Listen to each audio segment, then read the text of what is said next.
Merci Madame la Présidente.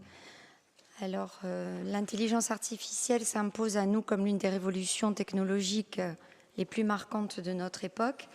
Elle est déjà profondément ancrée dans notre quotidien, transforme nos manières de travailler, d'apprendre, de créer et même de décider.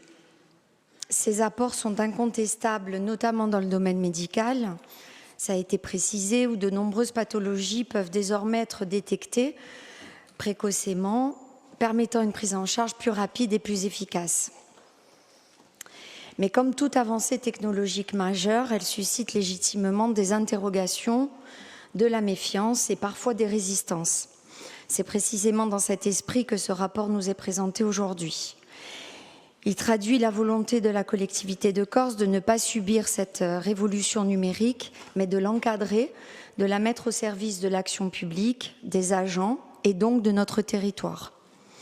À ce stade, nous saluons bien évidemment cette démarche, car il est de notre responsabilité d'élus d'accompagner la modernité tout en maîtrisant les risques qu'elle comporte. Cependant, permettez-moi de formuler quelques remarques.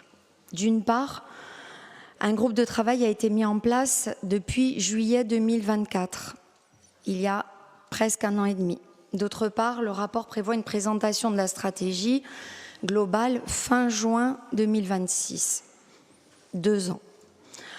Or, lorsque l'on connaît la vitesse de l'éclair, vous l'avez dit, Monsieur le Président, à laquelle évolue l'intelligence artificielle, ce calendrier paraît excessivement long. Le temps ne doit plus être à l'exploration, mais à l'action. Nous devons agir rapidement, de manière concrète et ambitieuse.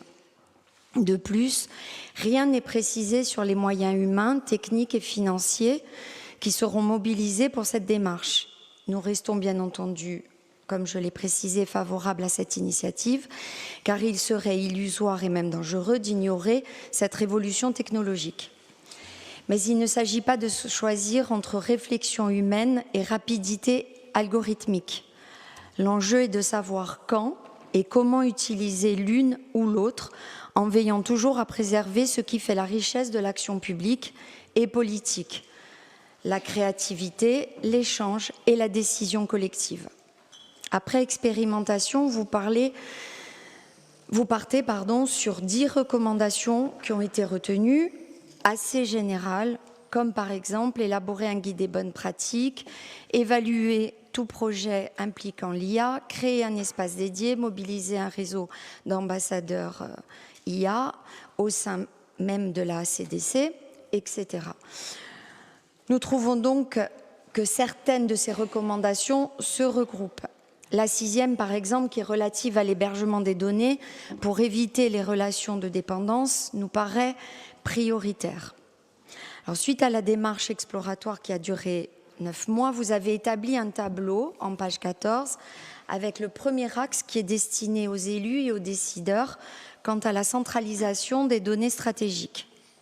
L'exemple que vous prenez dans l'annexe 2 du maire de Zéroub, qui mobilise l'IA pour accéder à la partie du règlement d'aide qui l'intéresse avec les seuils, les plafonds, etc., est parlant sur l'intérêt de maîtriser l'intelligence artificielle. Alors j'en profite donc pour vous suggérer l'extension de cette formation aux élus de la collectivité de Corse, afin que chacun puisse comprendre les enjeux, les opportunités, mais aussi les risques qui sont liés à l'usage de l'IA dans l'action publique. Nous devons maîtriser ce sujet pour décider en connaissance de cause. Se posent les questions des données qui alimentent l'IA. Et dans quel cadre réglementaire les collectivités vont pouvoir l'utiliser par rapport notamment à la RGPD. Quant à la maîtrise des usages, que prévoyez-vous? Nous travaillons au niveau de la commune d'Ajaccio et de la CAPA à une intelligence artificielle locale, dite fermée, pour encadrer les flux et maîtriser la diffusion des données.